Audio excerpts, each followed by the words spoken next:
What? Yeah, Yeah, you want, yeah. Yeah, yeah.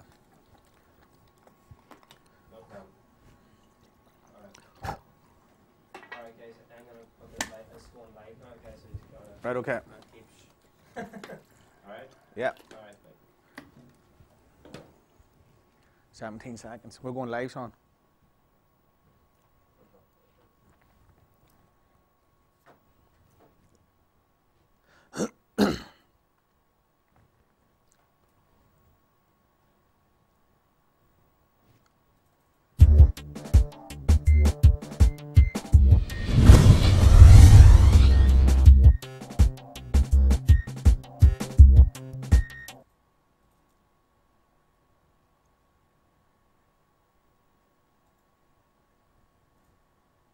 And welcome to the Sunday Sports Show here on Destination Uri. Well, I have to say, I'm a very happy man sitting here in the sunshine on Railway Avenue this evening. I have to say, you talk about Joe Bradley, Colin O'Rourke, Pat Spillane, they never mentioned Damian McCullough. We have our own Pat Spillane here with Simon Burke.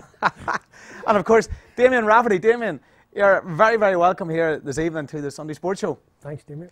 We're going to have some fun this evening, folks, I can tell you, because I'm a sort of an adopted Mayo man today. I have to say, I'm absolutely delighted with the result. Probably with about 10 minutes to go, I was panicking. I was nearly saying, right, Burke's going to be at it here tonight. But Simon, I did say here last week, and we were sitting in the other studio last week, but we're sitting in a different one here this evening. I did say that Mayo would win today. And their first half performance, Simon, you just could not have written the script. No. Second half, under serious pressure, and they weathered the storm. They done the business, and they come out on a 3-point victory.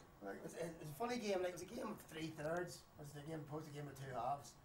Like, first half, Mayo just blew Dublin away. Then the first 10 minutes of the second half, suddenly they were 10 points up. And I put my head down and I goes, no, McCullough is going to murder me. And then the next minute, I'm sitting there and I just said to myself, what's happening here? Suddenly, it was down to 3 points. I actually went to 2 points. And Mayo had totally lost midfield at that point in the game. But they rallied and came back strongly. It was a very strange game, but I don't know, it's all about moments, Damien. You know most than me. There was 2 moments in that game. Owen O'Gara missed the cert point. Yeah. And then straight after that, Bernard Brogan turned and I said to myself, wow, where was the goalkeeper? Came out, blocked. Fantastic block.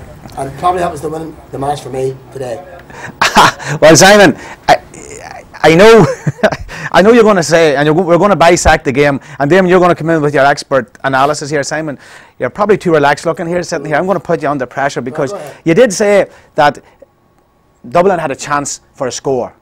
Mayo had 4 golden chances and missed them. Now, I mean, like a cornerback coming through one-on-one, he'll score. It happened across McLean the other night. We'll talk about that later on this evening. But Mayo had 4 golden chances, Simon, and they didn't bury them. Yeah, but at that point in the game, Dublin were totally in the ascendancy, right? This would have meant they would have had a 12-point turnaround. Right, okay. You know what I mean? They'd already made up 9 points. Okay, Mayo's got a point in between. At one point, it was 21 minutes when Mayo had scored. And they brought it down. 3-point game. O'Gara comes in. If he had scored that point, which to be fair, an inter-county player should have scored that point. There's a few chances. Kevin McMahon had a chance. Yeah. You would have expected him to stick it over the bar. That's right too. Lads, I detect on this side of the studio this evening that you guys were supporting Dublin. I mean, like, you know, because Billy Joe Padden's from Mayo, and I'm an Ulster man, and I have to say we should be supporting Ulster, but I will be personally supporting Mayo in the final. Now, I don't know if Mayo is good enough to beat Donegal, but Donegal could be sitting thinking, right, we have this one, it's only a matter of turning up. But that's a discussion for another day, Simon. But I think that's what Dublin thought the first today.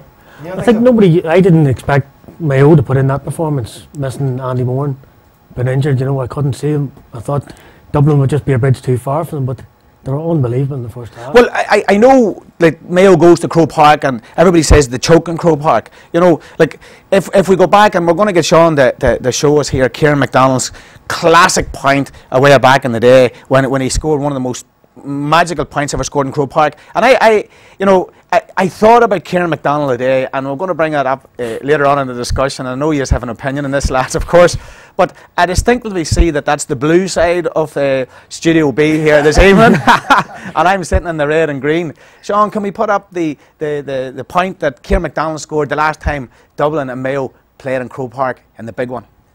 Player, it's Andy Moran, it's out as far as Kieran McDonald, it's ahead to Ger Brady, he has a support player, it's Keith Higgins, if he reaches him, he has, Higgins, pursued by Lally, goes to ground, no foul, on to Kevin O'Neill, looking to try and get some space, 4 Dublin players are near him, Kieran McDonald, it's high, it's over, Kieran McDonald. Now, this guy here, right, I'm going to tell you a little story about him, and everybody thinks, Kieran McDonald, the blonde hair, the tattoos, and yeah, call him whatever you want. But this guy has the whole package. There's no question about that. But St Paul's are playing in an Ulster final. And Damian, there's a wee connection with yourself here because your fella would be involved with St Paul's. St Paul's were playing in an Ulster final, I think, 5 or 6 years ago. And my nephew was the captain of the team. And Mrs Hollywood sent a little letter to Mr McDonald about the lads playing in the Ulster final. Kieran McDonald sent a letter back, a little card, wishing St Paul's all the very best in the Ulster final. Good luck to Patrick and the St Paul's team. Hope you win the Ulster Championship. His Vodafone All-Star jersey signed, his Mayo shorts signed, and a pair of his club socks. And he sent them to Patrick. Now that's up in a big display in St Paul's, and you'll see that when you go up to the Assembly Hall. So when we think about the superstars of today's modern football, I'm not talking about Gaelic, I'm just talking about it. When we see the likes of this, I think that's a wonderful story, and that tells me the beauty of what we are. But lads, Mayo's performance today was brilliant, and we're going to look at it in detail. I just put this to you, and don't answer this now. Think about this, Simon. Think about this, Damian. Should Kieran McDonald come in for the final? Now just think about it, Simon, and you can come back at me later because I think that would be a great thing. Now, if you have any comments, let us know where you are in the world. Comment us, tell us where you are, what you're doing, and let's hear what you think about the game today. Let's hear what you think about the show. Go to the bottom of the comments on the Destination Erie website and let us know because we want to know where you are and what you are doing. Everybody's all around the world. We can listen in here tonight. The sun is shining out the back here from Studio B. Simon, today, it was a mighty performance. It was. Now, I'm just looking at the stats here, Damien. If you look at across the board, Mayo had 1, 2, 3, 4, 5, 6, 7, 8, 9 scorers. You know what I mean? They scored, 16 points, or 19 points, sorry. They didn't score a point for 21 minutes in that match too, which tells you the story in itself, tells you that the Dublin hand. But I thought, first half, Aidan O'Shea was magnificent. Unreal. He turned over 2 balls in the first half, stopped the midfielder Michael Darren McCauley, one. That's the big midfielder from Mayo. Yeah. That man was a colossus today. Yeah. I mean, he got hit, he got shoved, he got punched, and he stood up to everything that was thrown at him. He's been out injured for a long time, but he seems to be coming back. It was unreal today, yeah, picking the right time of the year. Like. Well, lads, when you look at how Mayo performed in the first half, they've done everything that was required of them. And I think they shocked everybody because all the pundits, including the pundits here, Simon, on the blue side of the studio, thought that Dublin would win. And I did say that if Brogan wasn't playing, and I did hear during the week that Brogan was probably not going to be playing, and they were bringing in young Kilkenny. Yeah. Great prospect for Dublin. But Brogan makes them tick. And the brother, he normally delivers, but he's gone off the boil, Damian. Is it lack of confidence? It seems to be. He won a few balls out in front today, and you expect him to turn his man and stick it over the bar. He didn't even take the shot. He was looking to offload to somebody else. Yeah. He didn't want the responsibility. I don't know. Maybe if you miss a few chances, your confidence goes, but he needed, Bernard Brogan needed to step up and lead the team. Like, don't forget, the first 2 points Dublin got were silly mistakes from Mayo. The first one was a double bounce. Yeah. The next one, it was a pull of the jersey. Right in front of the goals was 2-0 to Dublin, so they got 2 handy frees to get them going. You're talking about Bernard Brogan's lack of confidence. Like, the stats will show he scored 6 points, but they weren't free kicks. Well, I suppose that's another thing. You have to still score them, but they were handy scores, Simon. Yeah. And I suppose from the referee's point of view, we looked at some of the decisions the referee gave today, and there was a couple of crucial ones he didn't get. But we're not going to blame Dublin's defeat on the referee. I tell you what, if the referee, as I thought at the time when I watched the game, the umpires would be very alert, Dublin might have been in more trouble because I think two of them could have walked. Simon, I know you're looking awful well in your T-shirt there, but I tell you what, you got to pull your mic out a wee bit to keep it out there so everybody can listen and hear what you have to say. I think that two Dublin players could have walked at one point. I agree with you. And you know the shenanigans where the referee came in and there was an Armagh man stuck in the middle of a two? He hadn't a clue what was going on there. He picked the wrong man. I mean, yeah, the Dublin had to take the man off. They substituted somebody in the middle of all that melee. Between the two umpires, the two linesmen and the referee, they still couldn't pick up his number 17. Yeah, that's right. It's a crazy state of affairs. Yeah. I know, like, I mean, Croke Park with 81,000 people in it, the place was buzzing. And I mean, there's still the same space between the end line and the 13-metre line. Ah, yeah, you know yeah, I mean? yeah. And it was clear as day. Yes, they shouldn't get that. I mean, they shouldn't get that like that. I thought a few Dublin players got away. The first half, Brian Cullen had a cynical trip. Yes. That was you're booking. a cornerback, you get a booking, but you're a half forward, you don't. Well, okay, Damien, you're a cornerback. You've played cornerback, probably one of the classiest cornerbacks ever to come out of Ulster in the modern era. Due to injury, you had to sort of retire early, but maybe not. We'll talk about that too. You know, defenders get a raw time from referees, particularly putting the tackle in and putting the fair tackle in. The referee is almost blowing the whistle before the tackle is committed. The game seems to be, the last few years, all the rule changes or whatever they've done, it's all to the advantage of the forward, and they're all looking this expansive game and open, beautiful scores. Yeah. When the defenders, all the tackling and the contact has gone out of it. You know, you're not allowed to do that. We touched on this last week. We talked about the honesty of football, and I believe that the integrity, particularly in football, has been taken away. And I suppose, looking at Mayo towards the end, you know, they done the right thing, but it probably wasn't the right thing to do if you're an honest-to-God GA man, because the Dublin man was going through, and I mean, I'm sitting watching from the house, and I'm shouting, dive on him, dive on him, you know, pull him down. You have to take a yellow card. You've got to take one for the team, and Mayo have learned. They done it. They took the card, and then Dublin tried. They tried for the goal at the end, and they couldn't get it. And then it went out for the 45, and then Cluxton came up, and the ball came in, and there was a gaggle of men, and the ball dropped, and out comes one of the Mayo boys with the ball, and that was it. But that's another thing, Damien. How do you feel about a goalkeeper coming up to kick long-range frees and 45s? I was just going to raise that to you because I noticed today, I would say Cluxton took the last few 45s within 30 seconds. And he normally takes 5-6 minutes when Dublin's winning. Yeah. So the day he was running up and he struck two, one from the other side of the field, straight over the bar in under a minute, you know, so he can do it whenever. Oh yeah, but I was praying that when the time came up and he said 5 minutes and he died, but obviously there was a good, maybe there could have been even more, you know. And I thought, right, okay, this suits Dublin because Dublin was on the ascendancy and they were attacking and they were putting the pressure on everybody. And I mean, our house, I mean, we were Mayo to the backbone today. And like, I mean, when the Dublin guys were going up, you know, our ones, a whole lot of us, you know, my wife would be very, she'd be very reserved when it comes to football. She was screaming, pull him down, you know. So, but you know, it was a cynical thing to do, and then the touch on this in the debate in the studio, and you know, like I have to say, sometimes the way the two boys or three boys go on, I don't think they wanted Mayo to win today. They were Joe Brolly and Colin O'Rourke were more or less saying, well, Mayo didn't win because Dublin didn't play well. But they weren't net play. That's exactly right. Pat, I don't know, Pat's just torn Turk. He's enjoying Ulster football and he loves Mayo. Yeah. So. No, maybe because Pat was a bit of shock because of the beating that the Niners got. But I think today Mayo proved a point. Like, because they're stuck out in the West, nobody was taking any notice. Yeah, suddenly, came to Croke Park quarterfinals, gave us a hiding. And people were saying, oh, so this down team isn't as good as the down team before, maybe this, maybe that. And then comes to Dublin.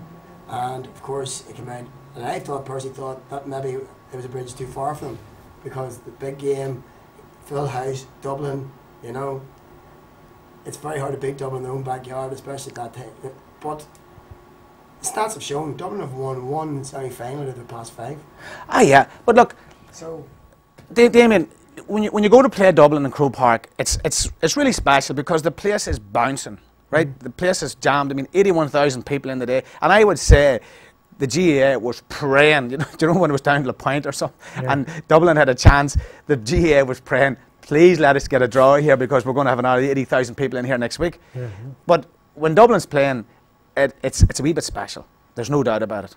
And the Dublin fans, they take it on the chin. They're if they get beat, they can take it, and if they win, well, obviously they love the crack. But Croke Park's special when Dublin's playing. But now Mayo, Donegal in the final. Now, Simon, we talked about how good Mayo was in the first half. How good was Dublin in the second half? They started winning the ball at midfield again. I think maybe Mayo put in such a titanic effort to be 10 points in front. I think they just maybe want to hit the foot off the gas a wee bit and not understand, did they? I think they made the changes, didn't they? They took a midfielder off and they put Darren McCauley out to the middle of the field, which changed it. Like he's a midfielder playing centre half forward, but play him to his strengths. And plug the gap of Brogan not being there. But could we assume then? Obviously, wasn't fit. Like. Could we assume then that Gilroy got his tactics wrong with his team selection? I can't believe he didn't start McManaman. Yeah, he's brilliant. Like, ball carrier, draws defenders to him and creates space for other men. He puts the head down and he's that strong. You bounce off him and he's away. He wins frees. So I can't believe he started. Kilkenny must have been doing something special in training to start at an All-Ireland semi-final. The other thing, the enigma that is Darren McConnelly. Yeah. Well, he had a couple of lovely points today, Simon. He had two lovely points, but then he got one pass straight to the Mayo fullback. Well, there was he got involved in shenanigans he shouldn't have got involved in.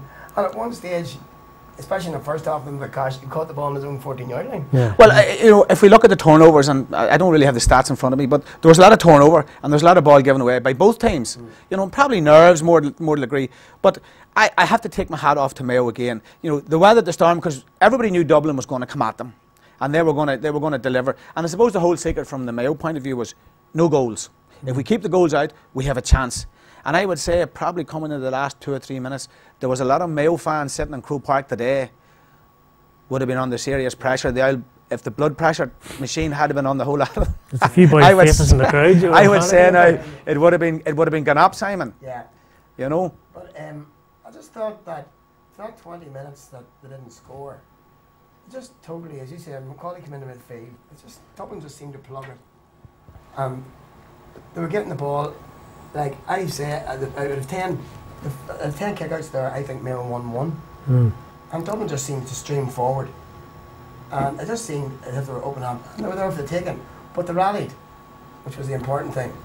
Did Brogan really contribute when he came on?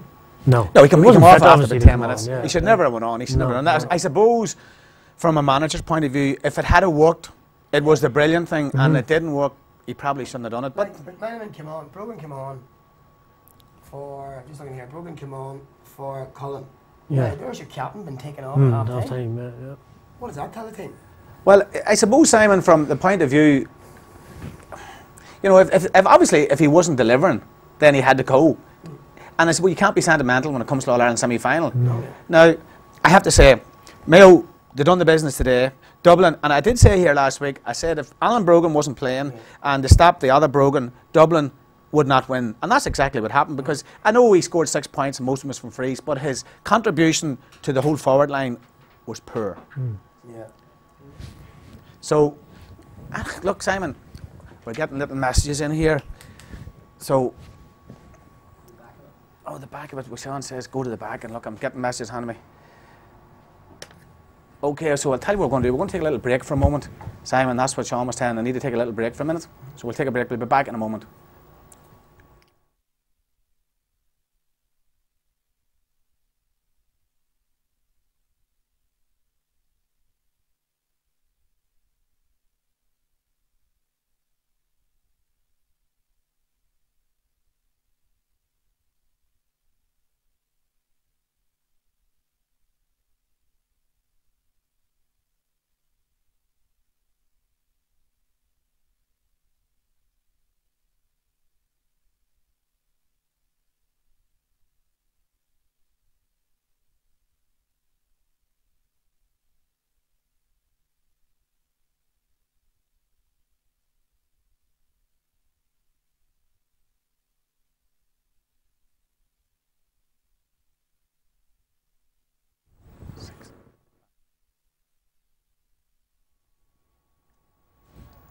And welcome back to the Sunday Sports Show here.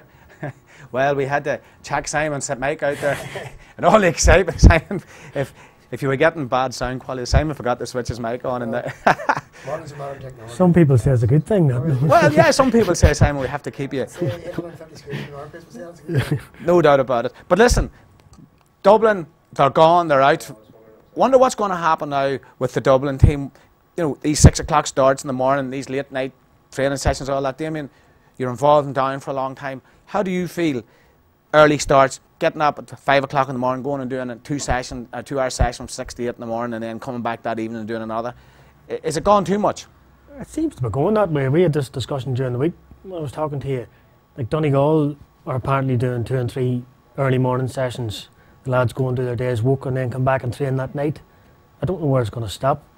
Like if you had a proper job, if you're on a building site, working hard, maybe having to go to Dublin or Belfast, you know, I don't know how you come back after training in the morning and do it. It would be totally impossible. It's going to be impossible. So, like, you take a young fella, a young footballer, 18 or 19, coming in with loads of skills, loads of ability, and to make it to the top level, he's going to have to go through that.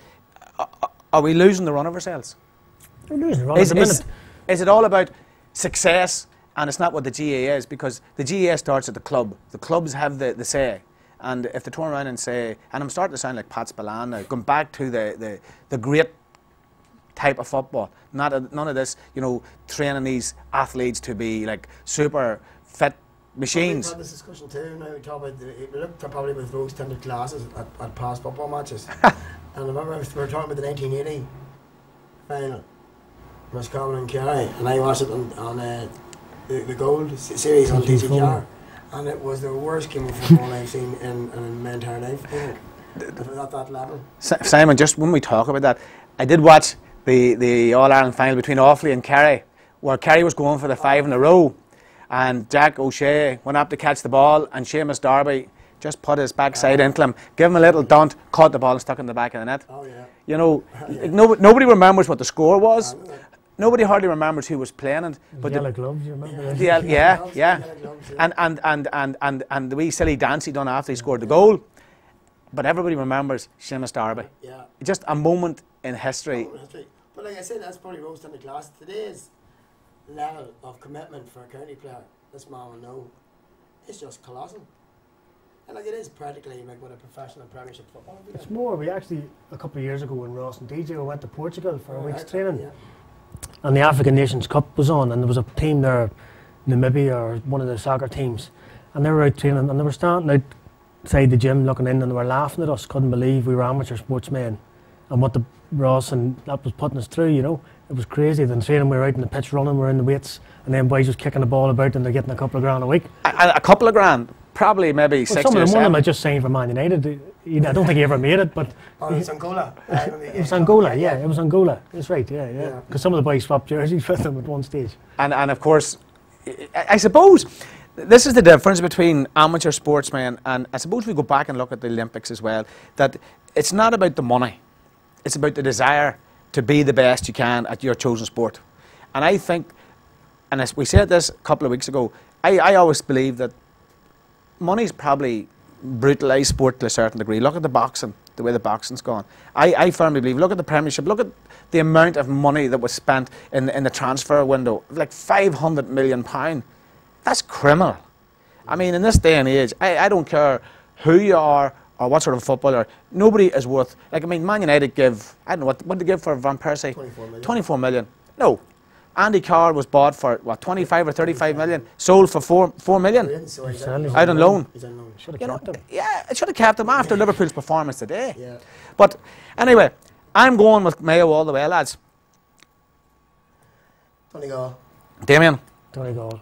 Well, okay, but my head says... I've been wrong before. I've been wrong for 2 or 3 times so far. Well, my head says Donegal, but my heart says Mayo on this occasion because obviously the Billy Joe Padden, and it'll be an interesting one. It's going to be a very interesting fan because you're talking about 2 teams. They've got very contrasting styles. Yeah. You know, like Mayo are a big, except for young McCullough, Mayo are a very, very big team. The guy in the middle, colossal. You took him off and put the brother on. He's even bigger. Yeah, he's even taller. Yeah. You know, a the two men that or a couple of boys you feel sorry for now leading up was Kevin Cassidy and Conor Mortimer. You know, who they left maybe or they fell out with management, whatever they done or stepped over the line, but they're missing out on their county's biggest day, you know. That's, I suppose, if you're a manager, you make the hard calls. Jimmy McGuinness will probably be vindicated by doing that because he's reached all of it. And again, with Mortimer, but if Mortimer had a turn around and said, look, okay, I'll come in as a sub. I'll come in as a sub in a moment or two, and I'll do a wee bit for 10 minutes. Coming in and being a hero, sure, isn't that what it's about? Yeah. You know? Mortimer's just one of these, like, he's Does he want to be Keir McDonald? yeah, exactly, probably. That's a very good way of putting it. He's a guy who just sort of, like, he seems to thrive in attention, in my opinion. He's not the centre of attention, so he doesn't want to be there. He's not the centre of attention, he's not, exactly. He doesn't want to but be he'd there. been sitting in the house tonight kicking himself, Exactly, you know what I mean? because I think this Mayo team, okay, in the past, like Keir McDonald stood out, they were probably a team of stars. This team, and Donegal, same with Cassidy, they're two teams. Yeah. And team ethic is probably the most important part. There's no individual bigger than the team, is what they're. Listen, isn't that Alex Ferguson's fear and speak? Yeah. The team is everybody is the team, and if you're bigger than the team, away you go. Away you go. And I think the Cassidy incident and the Mortimer incident are probably testament to the fact that these are two very strong managers who've got to the All-Ireland final. And they're both vindicated. Well, I firmly believe now that the two lads will be disappointed, but it's all about the county now. It's about. So it's come back to your other point, Ian, about Keir McDonald. Should he come back? Yes. Now, do you think, like, Keir McDonald, I know he's flying for Crossmaglen and he's playing brilliant stuff in the Mayo Championship, and people are talking about this, but I wouldn't bring him back because I think it would destroy the team ethic. And your thoughts are if he comes back, somebody else has to miss out. Correct. Like, okay, he's not going to come back and start, but even to get on in an All-Ireland final is a big deal for the rest of your life, you know. But if we look at the injuries that Mayo, and like they've lost one of their star forwards, even for a little cameo appearance, Mayo's under pressure. He needs to come in, maybe hit a point and do the business. And the 9 different scores today, they don't need him. Well, Simon, I would say they probably do need him, because imagine if McDonald had to come on with 5 minutes to go the other day. What would that have done to Mayo and the fans? The place would have erupted, you know, and it would have probably silenced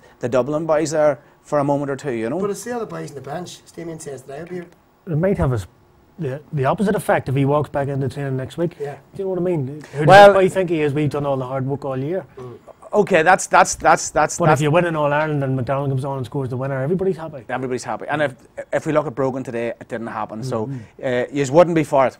No. Okay, right there on. Well, I that's another debate. I would, but we can't agree on everything. Lads, we've talked about the All Ireland semi-final,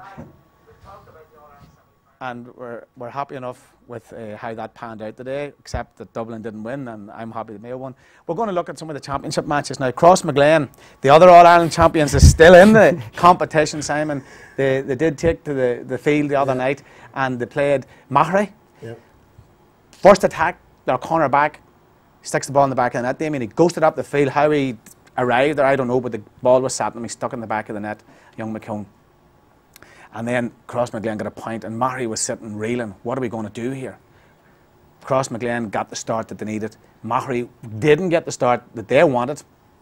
And then it went down to 3 points in the middle of the second half, and Crossmaglen withheld the storm, and then they come back and they done the business. So I suppose from that point of view, Crossmaglen are still in there. They're on the march, and we're going to just try and read out some of your comments now. I'm just going to get a new laptop here. My laptop isn't bringing them up. Here as well, Damian. So, yep. So, can I say a hello, big shout to my good friend Jean Paul? Jean Paul, he's listening in Carcassonne in France, and he says, "Fair play to you, Simon, for your dressing effort." Thanks, Jean Paul. You're a fashion expert. Okay, Simon. So we have people listening in Carcassonne in France. We want you to say to Jean Paul and everybody down in France, it's a lovely day, and Mayo had a great win today in French. Ouais, pour Damien, c'est un très beau jour parce que Mayo a gagné cet après-midi. Je voudrais dire bienvenue à tous mes amis en France à notre émission ici à Newry, destinationnewry.com. There we have it. But Simon, you need to slow down a wee bit there because you were going. They understand you. So hello to Jean Paul and everybody down in Carcassonne, France. Jean Paul, if you're ever up in Newry, we will have you in here on Destination Newry. Spread the word round France that we're live here on a Sunday evening. It's great to have you. John says earlier on, does Damien Rafferty think that this will be Benny's last year? No. This year or last year? No, well, I suppose the season passed. The season passed. No, Benny's still a lot to offer to down football. So if he's even just been about the place, I think he's a few injuries catching up on him all right, and he's probably going to have a long winter thinking about it. But So we haven't seen the last of Benny, no, and we definitely haven't seen the last of Damien Rafferty, because Damien possibly could maybe be. I don't know about that. He could be having a little. He's going to have another look at that out shoulder to see is it working all right, and if we get it working, we could see Damien. Simon said he'd give me the shoulders. We're going to have it. We're going to check this out here on the couch later on. Neve, Armagh ladies finally getting back to Crew Park. Should they ever have been brought down to the intermediate? What do you boys think on that? Simon, you should know more about that. I got a text from Francis Quinn yesterday, and I texted her yesterday morning to wish her good luck, and I actually said, "Come on, Armagh," in brackets. Well, so they go, first time ever. And no, she said she's delighted, obviously, and I think it is a good move for them, actually. Rebuild again. What do you think, Damien? I think, Simon, when we look at the team, a lot of experienced players and a lot of young players and a lot of young players come in. There is like experience. There is the question, should they have been downgraded to the intermediate? I would probably say begrudgingly yes, because I'll tell you why. It's about building the team for the future. And of course with Caroline O'Hanlon, and I mean, she just gets better as she keeps going on. And Mags and McCleary and all them. Yeah. So I think, yes, probably was a good idea to go down. They're in an All-Ireland final, Damien. We're back in Crew Park. I never thought it was saying Armagh's in Crew Park this year. What do you think of that? No, I've seen it. I didn't see the match, obviously, but I've seen the Sinead and Sharon Reel. The Calivy ones they had a great week. I think they won the club championship. I seen Sharon Reel and I was wondering how she was celebrating all week. And then very good. And Yo-Yo and Yuri, well, Simon, Yo-Yo's and Yuri. So hello, Yo-Yo. Killian, I think number 12, Mayo, was the best player. Well, yeah. I thought either O'Shea or McLaughlin. What do you think? Well, I suppose, Simon, it's really, it's probably. It's anybody's, you can have an opinion. Well, I thought McLaughlin. Did they give it out afterwards? I didn't see it. I didn't see that, so I don't know why. I thought Aidan O'Shea was brilliant, and then when Dylan got on the ball, he disappeared for a while, but when he was on the ball, he was orchestrating everything. Here's interesting. The only two teams that beat down are in the final. Good man, Davy Jones. Yes, well, Simon. Yes, that is true. Okay, but the only problem is they gave us an absolute hiding, both of them. So. Yeah. So Damien, that's a good point. Like, when we think of where Armagh and Down is, like the two teams that's in the All-Ireland final were the two teams that beat Down. Mm-hmm. So, Andrew and Leeds says something similar. Down were beat by Mayo and Donegal in the final now. Does this mean that Down aren't as bad as the media think? Down shown a bit of naivety in both matches. Like they didn't do what Mayo done and drag the man down, take the foul. That I think what annoyed the boys and James more than anything was the players didn't take responsibility. Yeah, nobody stood up and. The same thing happened to Armagh down in Roscommon. The managers can do so much, they put the team out on the field, and then all of a sudden the players don't do what they should do. And that's actually taking responsibility for your game. Yeah, well, Aidan, and I know Aidan worked very well. I can't imagine that Aidan didn't send a team down him out to defend like that. No. So Andrew, that's Andrew over in Leeds. Andrew, great to have you tuned in this evening over there in Yorkshire, a lovely part of the world. Congratulations to all the Paralympians that are doing us all so proud in London, and especially Lawrence McGivern from Ostrava. What an achievement. Young Lawrence got into the Olympic final. Superb. And Simon, just say you get into the Olympic final. That is just you just think of that, that's just monumentous. It's yeah, no, down the road, it's fabulous. And top 8 in the world, isn't he? It's crazy. It's crazy. Again, and young Bethany Firth from down the road. Another gold medal. and of course Jason Smith, who just missed out in the Olympics just before that's right. by like 0.000 of a second. Yeah. And he just blew the record clean out of the water. You think about it, 10.46 he won sprinting. 10.46. It's unbelievable. That is crazy. Damien Rafferty wouldn't even have got close to him. What? We done a relay. You could have took over 50 metres, Simon. I took him 50 metres, surely, yeah. But unbelievable. Team Ireland's going really well over in London, and of course there's a Pat McGinn's over there. He's at the tweeting regularly. Pat's tweeting regularly from London, so well done. Council expenses.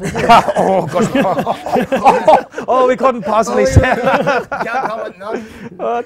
And what do you have? Why we've no Vanadrome here? That's another one. Well, funny. I was talking to a very good friend of mine, David Beard, at the Bosco, and he'll be involved Henry with the ministry up in Belfast, and he was talking. Somebody was looking into the velodrome. The velodrome in Manchester is working 364 days a year. I think anything to do on Christmas Day. I think it's half day on Christmas Day. But it always runs at a loss. Having said that, look what they've turned out. Ah, yeah, but it's like public transport. Yeah, I know. Public transport runs at a loss, but it moves people in and out to where they're supposed to go. The Irish team train in the Mona Manchester. And sport.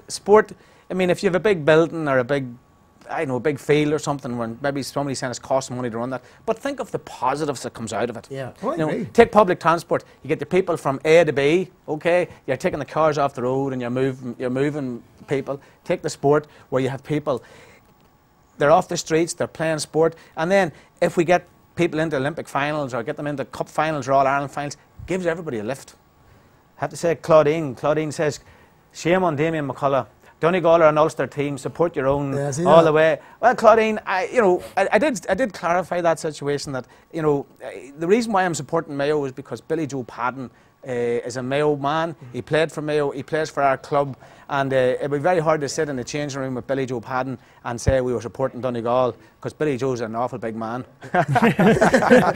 So, as I say, Claudine, my head says Donegal, my heart says Mayo. But whoever wins, I'll be as delighted if it's Mayo or Donegal. So I'm not a die in the woods Mayo man or a die in the woods Donegal man. Whatever happens, we wish both teams well. Stephen Allen here. Any chance of Damian coming out of retirement? God knows we need him. Well, Paul, I think down. there's a possibility of that. All right. You. You took the wind out of my sails there. Just when we talk about that, lads, on the 13th of October, on a Saturday, there's an Armagh Down Legends game in Carrickcruppen raising funds for MenCap, and there's going to be a lot of Down Legends. Damien, you're too young for that. But Simon, you could maybe make that team on the 13th. So we're going to see how that pans out. We'll keep you posted on the 13th of October in Carrickcruppen. And Down have a serious, strong team. Pete McGrath has confirmed he's going to manage it. You're going to have Mickey Linton there. There's a whole lot of Down guys coming in. Yes. Well, last time was DJ playing, because the last time I was talking to DJ come at Ballyhole and he says never again. I'm not sure, Simon. I will find out in the next week or two who's all going to be at it. It's going to be some nice entertainment, I can tell you. It's going to be great fun. I know Benny Tierney's coming from the Armagh one. I know Paul McGrain's coming. And at this stage, well, the two games in Ballyhole were a great success and they were great fun. You up on them, weren't you? So Tierney just made it for me, actually. So the best laugh I had at it was Connolly, good friend Eamon Connolly. Eamon went to take the kick out. The first ball went wide. Eamon went to take the kick out from the edge of the square.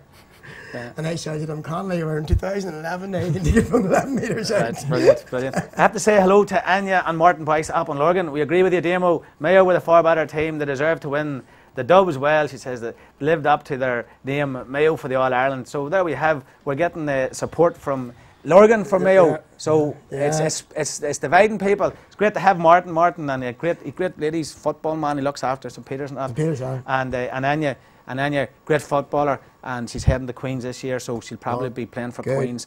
So Simon's a Queen's man, But Simon, we talked about the All-Ireland. We're going to have a wee look now at a wee interview the other night from Tony McEntee. We're going to see, can Sean roll it there for a moment?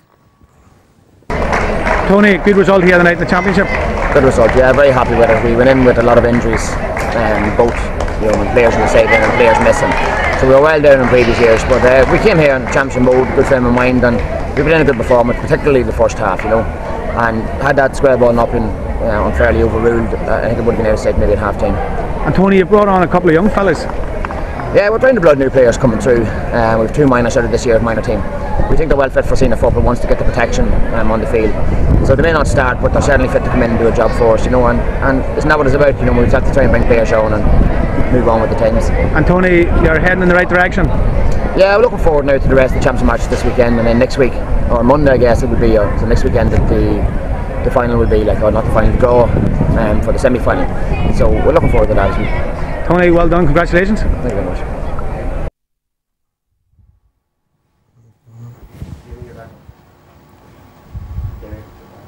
Okay, well, Tony McEntee. Now, Simon, that was the coolest man in the athletic grounds the other night, because I'm watching. He's the coolest man everywhere. He just stands there. He doesn't say a whole lot, but he's brought a couple of young lads into the Crossmaglen team. Now Crossmaglen, probably, Simon, with injuries and different things, people say they're a wee bit vulnerable. I mean, they've won the game. They won the game by 4 points. So, except for the All Ireland final replay, where they gave Guy an absolute lesson in football. Cross don't seem to do that. Cross just do enough and move on to the next target. That seems to be that's just seems the way they do things.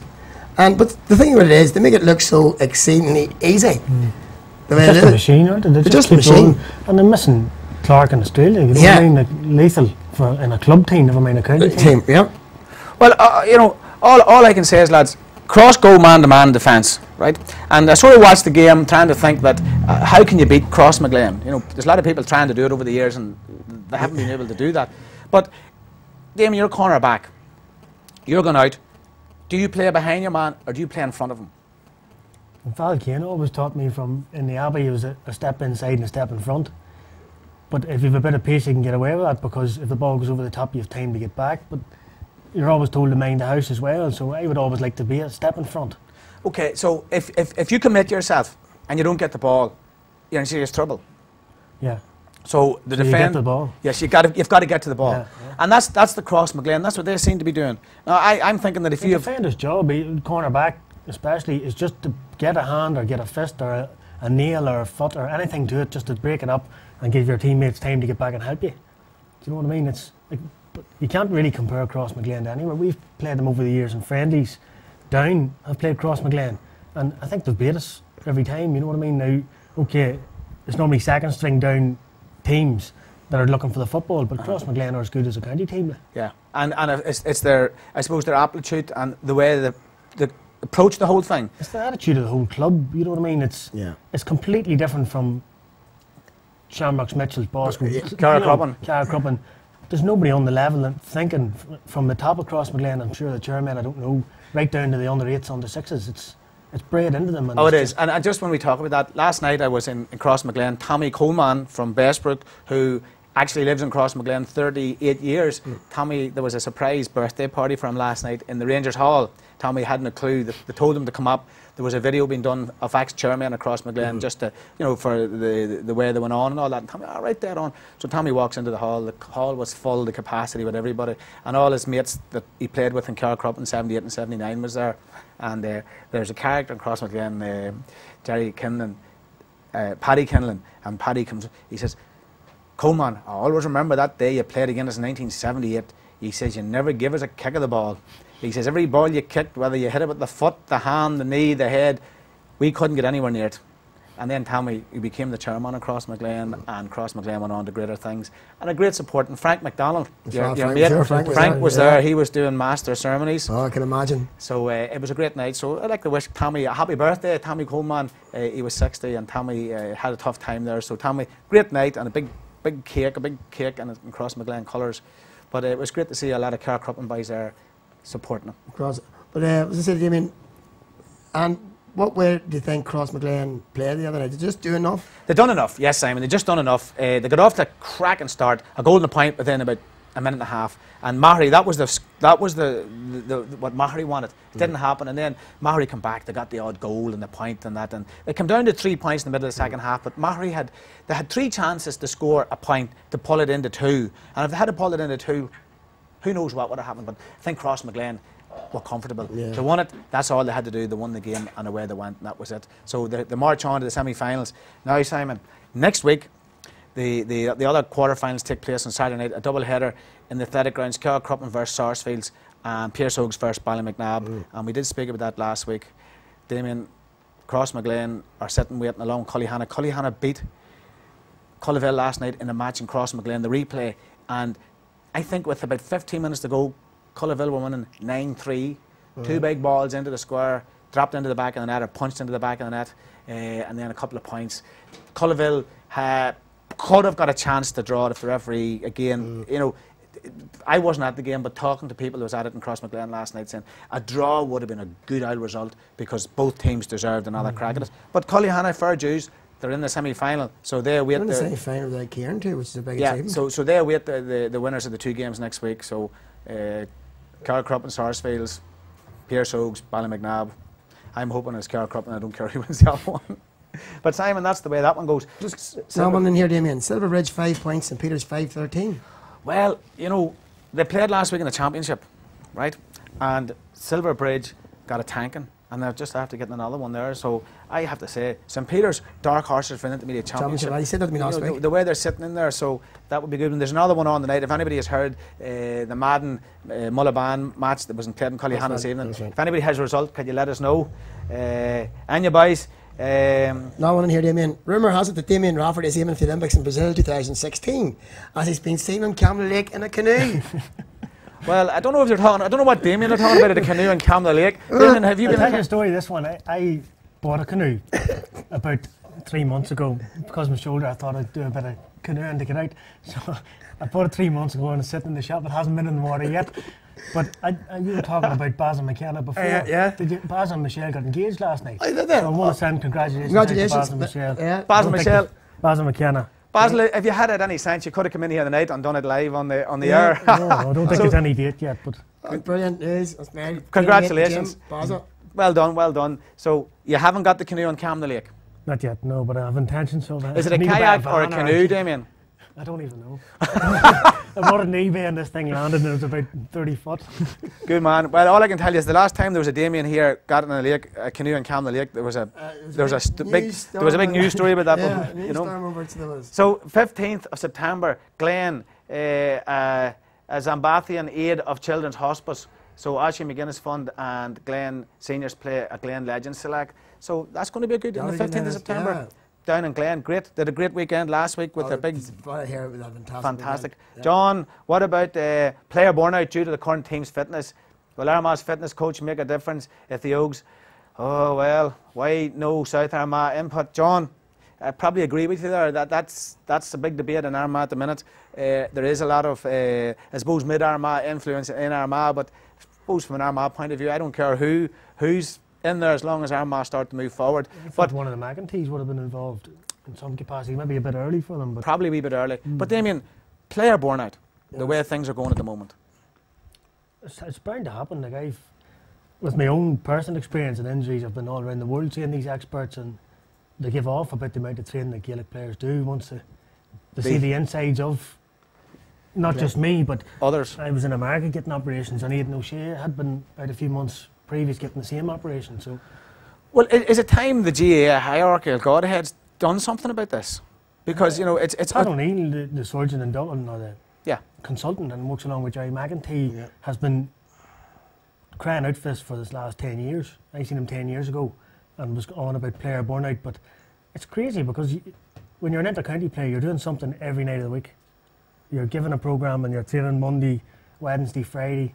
You have to do your weights on a Tuesday and Thursday. You have to get into the pool for recovery. You have to get massage. You know, well, I can live with that. But Damien, you talked about. You didn't mention anything about canoes there. No, nothing about canoes. No, not yet. But it is an issue, and as a county player, it is an issue that comes to the fore. Yeah, but if you run out on an All-Ireland final Sunday, it's all worthwhile. You know what I mean? The years of training beforehand. That's what you're aiming to from a young lad, you know, so it's worth it. I would like to see, actually, Donegal's, whatever their training regime is, because I don't know about you, Damien, I think they're the fittest team I've ever seen. Last year, nobody liked the way they played, but McGuinness had a long-term plan. Like, he built and he sorted his defence. They've topped up their fitness levels this year, and once they take the ball off you, they go at pace, you know what I mean? They're building up big scores and cutting through defences that they weren't last year. Yeah, it's so just crazy. I just can't get over their level of fitness. Like, last week, like likes of McGlynn comes off from corner back, corner forward, and gets back, and he does it at least 10 times a match. He's been doing it all year. And he does it all year. There's nobody better than Finian Moriarty for getting up and getting goals. Well, just when we talk about Finian Moriarty, we have Sean McCann here from Wolf Tones. Sean, he says, are you counting us out, Damien, up the Tones? No, Sean, definitely not. Wolf Tones are in with a shout. There's no question about it in the Intermediate Championship. Yeah, they definitely are. But I haven't seen Wolf Tones in the Championship yet. I have seen St Peter's, and they have really impressed me. So I can only go, Sean, from what I've seen. But yeah, fair point. can't rule out Wolf Tones either. The Division 1 team, and they're struggling Division 1 like 3 or 4 of the rest of us, but they're still in the championship, and there could be dark horses as well, no doubt about that. See now here, Damian, Mullabaan win by 6. Win by 6, so Mullabaan, a local derby. If Killeavy and Mullabaan, now that's going to be a cracking one. Mullabaan versus Killeavy in the semi-final intermediate championship. So great win, John. Joe, thanks a million for letting us know about that. Mullabaan win by 6. So Simon, that's a local derby. That is a local derby. Great stuff. Great. And of course we have a whole lot more things to talk about. And I'm looking at the time. It's rolling on. Sean's saying the time's rolling on here, lads. We have a whole lot of other sports to get talking about. But I can't go without talking about my own club, Damian. Well, Simon, that was my next question. The boss go. Yes, I have to say congratulations to our leader who won the junior championship yesterday, 111 to 2-5. Marie Burke got the important goal for us just before, it's my cousin's child, before the end of the first half. But it was a hard fought, very hard fought game, a couple of sin bins, but we got there in the end. I think one of the sin bins was very, very harsh, I thought. But yeah. It's a story. Well, we can't, what we're going to do, Simon? The sin bin. Okay, you and I have been talking about it for many years because you and I have been big into ladies football. As a senior in the county Gaelic player, I'm sure you watched ladies football. What do you think of the sin bin? Remember a few years ago they brought in the trials of yellow cards, and one yellow card, and that was you off. They could put an odd player on, but you were off. Yeah, that's sort of the same idea. But no, that was a real stupid rule. That was stupid rule. I was on the sideline more than I was on the pitch. Yeah, that's stupid rule because again, as a defender, you put the tackle in and you mistime it. There's no calisman, but it's a mistimed tackle, and then the referee decides, okay, that's a yellow card, away you go, you can't partake. I think the sin bin is a fair, reasonable thing. They do it in rugby, it works well in rugby. And do you think it would work in senior in County Gaelic? I'd be worth a try, today, the likes of today, a cynical foul, you've been thinking about it because you're off the field for the last 10 minutes, you're letting your teammates yes, and well, that's a good one, so you would probably be for it rather than against it. Well, it's it might cut out the cynical fouling. It'd cut out the cynical fouling, but again, going back to the Mayo at the end there, the Dublin man running through, and there's about 6 Mayo men trying to pull him down. But again, it comes back to, and I'm probably looking at it from a defender's point of view. The defender makes one tackle and gets a yellow. The forward tackles the defender 3 times and gets away with it. That's right. That's right. So it's not fair. It's not. That's a good point, Simon. The defender makes one bad tackle, and the forward can make 3 or 4, and because he's a forward, he gets away with it. Yeah. I know it's not within the rules to do that, but that's the reality. way the referees think about it. Yes. So what do you think of that one, Simon? You see, the forward will always get the benefit of the doubt. Yeah. Because the forward is the marquee player. Yeah. You know what I mean? Unfortunately, this man won the Spirit of Marine Award there the year we got the All-Ireland final. And I have to say, you were probably our most consistent performer the whole way through the campaign. But it was very rare for a defender to get that sort of accolade. So, you know what I mean? No, that's true, Damian. Nothing like when you're thinking the All-Stars, right? Who's the players coming to your head? Peter Canavan, James McCullough, right? Kieran McDonald. Yes, absolutely. Nobody thinks of the defenders. That's right. They do get awarded, but nobody is. Bernard Brogan, you know. That funny enough. Player of the year. When has a player of the year ever been a defender? I know. And it's like if you go into the big final, 99 times out of 100, it's either going to be a midfielder or a forward who's going to get player of the match. Yeah. Very seldom it's the defender. And we have some super defenders. And Damian, I would class you up there. You were one of the best defenders that down in the modern era had, and due to your injury, you had to sort of retire early. But again, you knew exactly what you were doing. You knew the lines, the boundaries. I can do this, I can do that, I can't do that. And sometimes, Simon, it's unfair. And then you see what happens in the press box. They're coming around, who's the player of the match? And somebody's walking about and they're shouting to you, who's the player of the match? And maybe you're concentrating on the game, or you're writing something down, and somebody shouts, Simon Burke, he'll do. And that's the way it happens. Yeah, well, put it this way. You look at there today, Bernard Brogan got 6 points. Now, that looks wonderful on the sheet. But I didn't think he had his best game today. No, I think he had a very poor match today. Very poor match. But what I'm saying is, let's say, what about the defender? You know what I mean? Yep. There's not a great former farmer I always love watching, Sandy Mallon.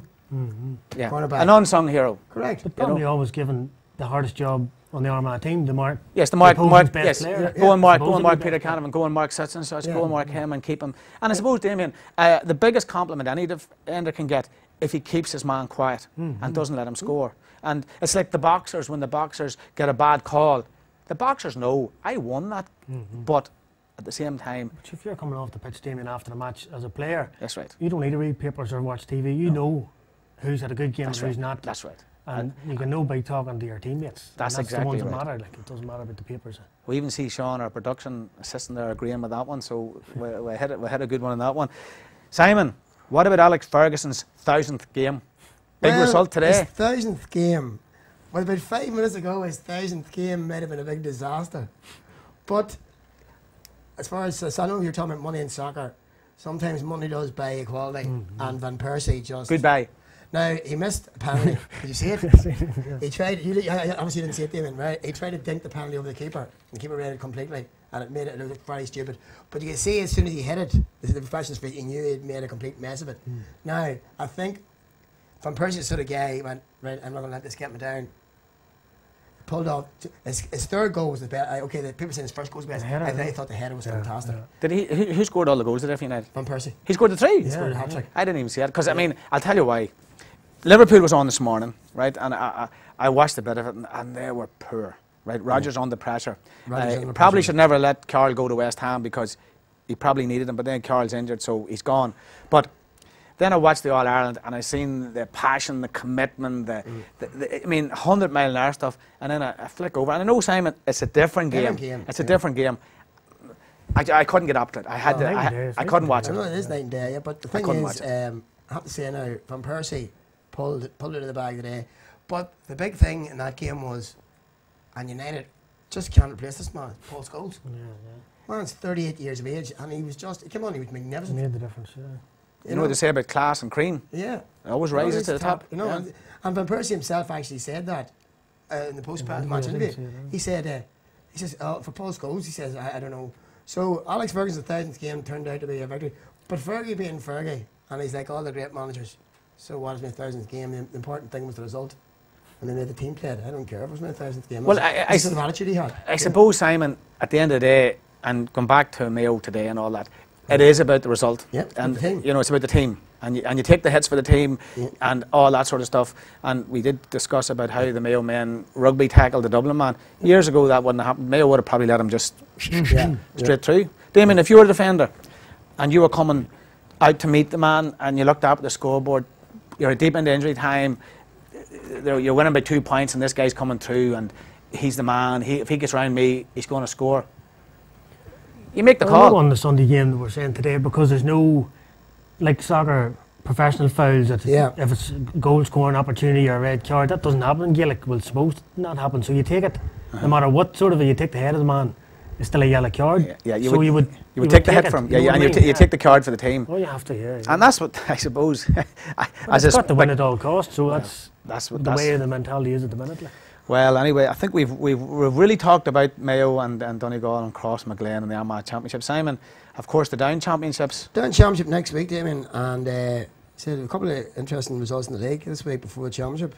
Clonduff beat Ballyholland 3-18-6. Yeah, so they're in a big row with the man. Clonduff, Bransford beat Downpatrick. Now that'll be interesting because Downpatrick played Castlewell in the Championship. Just saying here another thing too. Dundrum won the 4th division. Congratulations, Dundrum. And Breda have also come out of that Division 4 as well, and they're going to be going to the new Division 2. Dundrum got the whole benefit of Paul McComsky this year. Yeah, exactly. And makes a hell of a difference to the club team. You know what I mean? It does. You know what I mean. But what do you think of this new structure? I think it's crazy. It's probably going to be good in the long run, but it's put the whole motivation for teams training, and I think Ballyholland have actually been affected by it the most, where there's no relegation, so there's no push. Yeah. Even if the management or the club's trying to push the teams on, it's in the boys' head, like it doesn't matter if we lose, we're not going to get relegated. There's no relegation playoffs, you know. Yeah, it's the competitive edge. Relegation, as you probably had the same thing in Armagh last year, Damien. No relegation. No. What we had was Armagh changed, Damien, the leagues from the 4 divisions to 3, right? Because what they were finding, and the statistics were proving that if you were sitting pretty okay in the league and you weren't going to get promoted or relegated, you didn't really care. So the teams weren't finishing their games, and it was unfair on some of the teams who were sitting waiting on other teams to play and maybe steal a point or take a result here and there. So Armagh decided, right, we'll go with a 16 league, top 3 divisions, senior, intermediate and junior. The championship stays the same as it was last time round, but if you are in Division 1, you play senior championship, in Division 2 you play intermediate, and Division 3 you play junior. So I think it's working. Yeah, but that's probably going to be the similar thing in Down. But as far as are they going to have the playoff situation again? I don't think so. No. It's just going to be next year. Yeah, I honestly don't know. I don't know.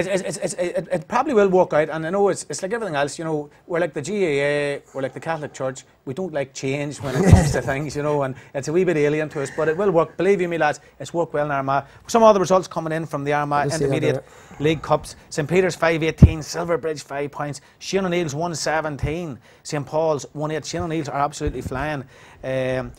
Shield, Maris Bay basketball too. Clonmore 11 points, Aero 1-9. College Land 13 points, Tullysarn 2-9, Annaghmore 5-12, Grange 2-7, Tiernogue 1-12, St Michael's 1-12 a draw. So tight results there. Tight results there, yeah. And of course, yesterday, Simon, I was down in Clonmore. Of course, that's where Brendan Donaghy comes from. The Armagh under 14s was playing North Armagh under 14s, and you know these development squads, Damian, and we'll have an opinion on that. But it was great crack, and Paul Slane from the bus drivers, Paul was driving it down, and of course, sure, we were sitting in the bus, and he had great crack, and I told him now to watch going down the wee Clonmore Road. It was very narrow, and Paul says no bother to me, and he sailed on around the corners and everything. We got there safely and got home, so thanks to Paul. It was great crack. But Simon, we talked about this ourselves. Damian, what do you feel on these development squads, on the 14s, on the 15s, on the 16s and on the 17s? Are they a good idea or are they not? I think they're a good idea. They give the lads, you know, a bit of motivation to get representing their county. Although I'm not sure, 100% sure what went down, but I think Armagh likes them to work. They don't play them in the orange jersey. Is that right? No? That's correct. I think what Armagh, the logic of Armagh is that the underage players they don't use the full Armagh jersey. Armagh, the southern region, we have a distinctive jersey to our under 14s, and the North Armagh have, and it boils down to the bottom line is, lads, when you're playing minor football, you're going to get the full Armagh jersey, and that's what you strive for, goal, the big one, you know. Simon, they're right. Of other results coming in here, I will just give out the Armagh results. Cuchulain's 12 points, Middletown 13 points, that's the hurling final, so Middletown won that one by a point. Creve Rua 2-10, Derrynoose 2-10, that was the junior final. Great result there for Creve Rua. I think Derrynoose had a chance to take the equaliser and they didn't get it, and Creve Rua got a goal at the end, so well done. That's a replay. I don't know when that's going to be. Crossmaglen 1-14, Mahony 1-9, Culliville 10, St Pat's 2-5, and then the Intermediate Football Championship, Madden 1-9, Mullaban 17 points. A lot of scoring there, Damien, 17 points. Some scoring, yeah. Good scoring. Just down here too, Damien, in the Junior Hurling Championship final down, Breda 2-14, Clonduff 1-15. Another cracking game. Yeah, Super Breda stuff. put a lot of work into their hurling. And they said they've come up now. Their football as well. Their football as well. They're back in division. They'll be in the new Division 2 as well with us. Just looking, Killeavy, Simon, in the senior league in Armagh, Killeavy 2-14, Grahamore 3-11. Worked that one out. That's 22. That's a draw. That's a good one. Clonerne beat Clonagale. Drummondtee 10 points. Sarsfields 3-12. Don't like that score, Simon. Sarsfields have put we up. play Sarsfields next. They put up big scores, Damien. Putting up big scores, eh? I know it's going to be a tough one. Bleak lost to Crossmaglen. Sagans, Drummondtee, Sagans 9. Killian, local derby, a draw. And then we had the St Peter's ones and the Shane O'Neill's ones. So that's pretty much up to date on the. What do, Damien? Will we ask Damien his opinion on the championship matches next week in Down? Let's have it, Damien. We gave our opinion last week, so let's have it for you this week. So next Friday, September 7th. Okay, Park Kessler. Don't be going to the bookies, man. Okay. Drumgath and a clone. Intermediate. You have to pick on a clone there. Yeah. I got a clone. Now, Drumgath are playing very well at the moment. Packy's on fire. So I think it'll be a bit of a game. Packy's dead instead of going to America, and I think Justy Lynch is taking over them. Is he? Yeah. So there's a lot of respect for Justy playing them. Fair play. A club man, you know. Okay, Simon, keep going there. In the seniors now, Rostravar, Clonduff. Rostravar's flying Division 2, but the way Clonduff's playing at the minute, you know what I mean? Clonduff. You can't look past Clonduff, you know. Go ahead, any more, Simon? No. I'd like to pick this one. Breda versus the Bosco. I'll go with the Bosco there. Kiss of death. Oh, there we go. Only because there's something to say. I mean, he doesn't want to give him a shoulder there. Now, Longstone against the Kingdom. Longstone against Unreact. That'll be a cracking match now. Yeah. I know Unreact struggling my boys away, but Longstone, you can't see past Longstone. Yeah. Then on Saturday, Downpatrick, Castlewell, and I think that's the most interesting tie of that whole bunch. Yeah. Downpatrick's put a few results lately, haven't they? A few games on it. What you calling that one, Damien? We'll go with Downpatrick, cause an upset there. Dara Cross against Tullish. Yeah, it's a tough one, yeah. I'll go with Tullahish. Tullahish. A bit more experience maybe in championship. Yeah, probably. And then that's the intermediate. And then intermediate as well, Warren Point against Ballymartin. You'd have to go to Point. Have to go to Point, yeah. I think Ballymartin's struggling in 3. Yeah, Ballymartin's struggling in 3. Right. Yeah. And then, big derby, we talked about last week, Saville against Ballyholland. Saville Ballyholland, you would fancy Ballyholland with Danny Bennett. I think Danny's out for the rest of the year, but the way Ballyholland's going at the minute, you never know. So I went with Ballyholland in that one, but because of Walker Cup. Just right, okay, right there on. Yeah. As he said, Danny been out for Saville is a big blow. Yeah. You know, big blow to them. But as he said, you don't know what Ballyholland's going to turn up. You don't know what Ballyholland's going to turn up, no. Yeah. So that's a senior championship and intermediate championship and next week, folks. So hopefully it'll be a good week for us if we win. Oh yeah, no, good. And of course the All Ireland hurling finals on next week. Just other results coming in here. Darcy Emmets 2-7, Ballyhagan 2-15, on Portmore 16 points, Lissummon 13 points, Cleavey Seconds 3 points, Drummond Seconds 2-10, Crenchgo 10 points, Killian 2-10, Phil Brady's 1-5, O'Hanlon's 12 points, and a couple of fixtures for tomorrow night. The Reserve League, Carcruppen versus Pearse Oaks tomorrow night in Carcruppen. That would be what we would call the B team, and the B League, if you want to call that. And Wednesday the 5th of September, the Senior League Cup 6:45, Cleavey versus White Cross. Friday the 7th, the Junior Championship, on Portmore versus Forkhill.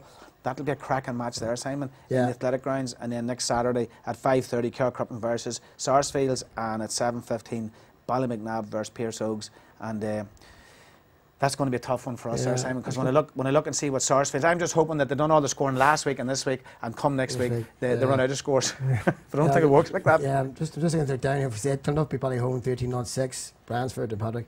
Kilcoo Castlewellan was 2-11 to 1-11 to Kilcoo. Division 2, Loughnane 2-15, and a Clone 0-4. Clonabana 1-7, Warren Point 2-15. So Warren Point went up some scores and went. Kalief 2-7, Needham 4-14. Bastrava 2-18, carried off 0-2. And Rick the Shamrocks was 2-9 to 1-4 the Kingdom, from what I remember. Division 3, Ardglass 0-8, Glen 6-9. Strange story that. So this goes in 9 points. Drummond 1-11, Ballymartin 0-8. St John's 5-10, Tullahish 2-14. That's a big one from John's. I know Tullahish maybe have a few boys away. Yeah. Well, Damian, just when we talk about that, you know, in the New York Championship, young Ryan O'Hare from Ballymartin is playing for Cavan. They're in the New York Championship and they play for Cavan. They play, I'm not sure who they play, but Leitrim also is playing in the semi-final, and Ciara McKeever, Brenton Donaghy and Jamie Clark play for Leitrim. And that semi-final is coming up. I think it might be next Sunday if I'm correct, or the following Sunday. But it's the New York Championship. Yeah, the New York Championship finishes later than the rest of America, so they have to stay later. You know? And then, of course, there was a great news story this week from the lads from Mayo Bridge, and that one played for San Francisco. I think the one today, they were in the All-Americans. Yeah, I just seen Keith Quinn and putting up on Facebook a picture of his medal. So you'll not see Keith for a week now. Well done to the lads in San Francisco from Mayo Bridge that won their All-American Championship. Absolutely brilliant. Simon, what more can we say? You know, next week the hurling's on, right? And going to be a super tough match. And you know, we thought we seen tough tackles today. We thought we seen soft frees today. Next week you're going to see Armageddon. I mean, it's going to be a fantastic hurling match. Galway, they caught Kilkenny once. Will they catch them twice? What do you think of that one, Damien? You can't look past Kilkenny. Like, you know, Joe Canning's a different animal, isn't he? He's unbelievable. Like. But I think like the way Tipperary set out Laura Corbett, forget about playing and run after Tommy Walsh, was crazy, you know. And Declan Ryan's paid the price over the weekend. He's gone, you know. So I think if Galway concentrate on the hurling, which they will, I don't think they'll be too far away, you know. It's going to be a tough one, because I'll tell you why. And you know, I still think I love Cody, because I think Cody gives to the GAA what it's about. I mean, the man is just so driven by what he believes in, you know, and he has no time for any of this other skullduggery that goes on. He's a hurling man. You take your hits, you get your hits, you get beat, you take it on the chin, you get on, you move on. I think it's going to be a cracking All-Ireland. Yeah. So who do you fancy? Me, Kilkenny. I know, even though the two cars wouldn't kill me for saying it, but Kilkenny. Damien? I have a feeling for Galway. I don't know why, but It's just to be different. Right. Okay. Well, I admire Kilkenny. I love to go down to Kilkenny. I love the way they play hurling, and I think Kilkenny will win it, and I think they'll just win it. I'm not sure if Galway have they got Kilkenny once, and you know, if you play a good team and you catch them once, you'll not catch them twice. So I'm going. We're a 2-1 here. I think Joe Canning will step up next week and really make the place his own, you know. And well, if he does that, then Galway are in with a shout. No, they do. He'll put up a big score on his own. He just needs a few helping him as well. So. But again, okay, Galway, it's the team ethic of Kilkenny, which is, you know, okay, they have Henry Shefflin, they have Tommy Watts. He's just another hurler to them boys. He's just another hurler to those boys, you know what I mean? You know. Well, lads, unfortunately, Sean's looking at the time and it's sliding past the top of the hour, as they say, and we enjoyed ourselves that much. We have to thank everybody for getting in touch with us this evening, and of course, don't forget, it will be up tomorrow, and you'll be able to revisit this and have an opinion and let us know what you think. Do you agree with our opinions? Of course, you don't have to, because we love to have. We have our own Pat Spillane here with Simon, and of course. Well, which one are you then? Are you Conor Murray or Joe Brawley? Oh, I'm just me. Or George Hook, maybe? George Hook. Oh, Simon. Okay, Simon. No, I'll just be me.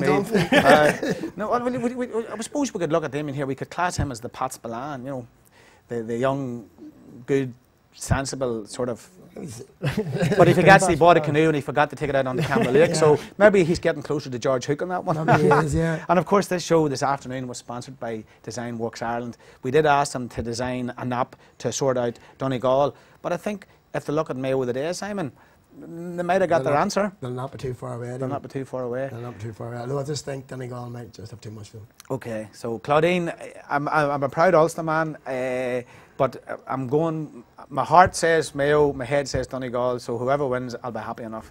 There's no doubt about that. And thanks to everybody for sending in your comments. Of course, you can keep your comments coming in during the week. We have to thank Jean-Paul over in Carcassonne. Simon. Je vous dis au revoir to mes amis en France.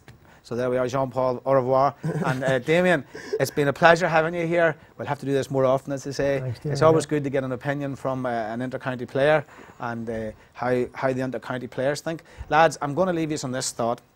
I know Simon is very much behind the GPA.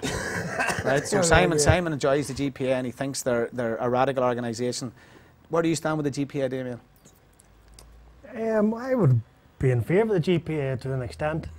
I know people don't like it because of the elitism of the GPA, and I think within the GPA there is then another level of elitism where your Dublin players and your Cork players are treated differently than the Carlow or the rest, but that's another I think discussion. we'll have a great debate on that some evening, because I think it is that's definitely one for a debate. I'm totally opposed to what the GPA stands for, what to do.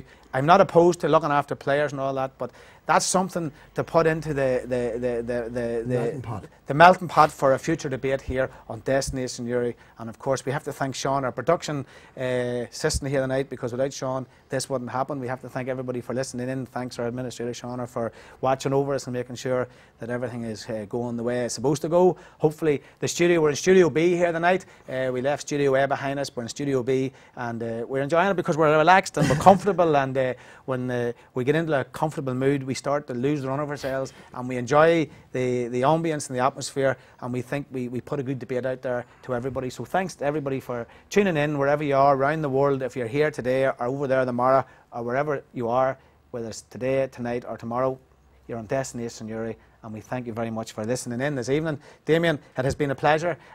Great to have you in. I must get out on that canoe in Camla Lake. Simon, as usual, it's great to have you in, and for everybody listening, thanks a million. Until next week, don't forget to tune in to the Sunday Sports Show on Destination Uri.